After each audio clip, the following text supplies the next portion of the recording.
एक मोठी बातमी पाहूयात। बदलापूरच्या आदर्श शाळेमध्ये आता पोलिसांकडून तपास सुरू झालेला आहे। बदलापुरातील शाळेमध्ये गुन्हे शाखेचं पथक दाखल झालेलं आहे।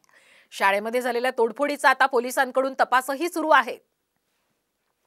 अधिकचे अपडेट घेऊयात आमचे प्रतिनिधी अजय दुधाणे यांच्याकडे। अजय, सध्याची काय परिस्थिती आणि काय अपडेट्स?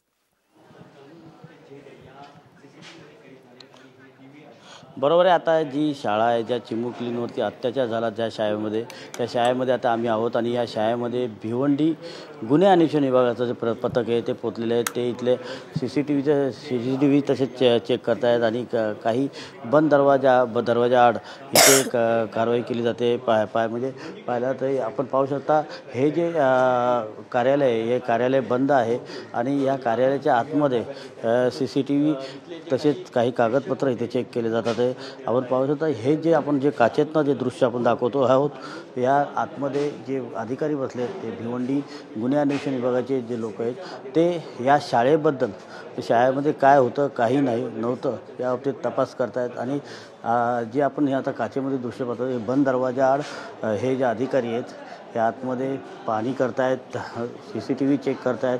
CCTV किती चालू होते, किती बंद होते आणि काय चाललेलं आहे ह्या शाळेमध्ये। तसंच या शाळेची काही कागदपत्र आहेत ती चेक केली जातात आणि तसंच ह्या शाळेच्या 3 बिल्डिंग आहेत। या 3 बिल्डिंगमध्ये हे वेगवेगळे प्रकार पाहिले जातात की काय म्हणजे शाळेमध्ये काय हे होतं, म्हणजे चुका काय होत्या आणि शाळा काय करते या बाबतीत भिवंडी क्राईम तपास करते। नक्कीच अजय, धन्यवाद आपण दिलेल्या संपूर्ण अपडेट बद्दल। तर बदलापूरच्या आदर्श शाळेमध्ये आता पोलिसांकडून सध्या तपास सुरू आहे आणि जी शाळेत तोडफोड झाली याची सुद्धा तपासणी पोलिसांकडून केली जाते।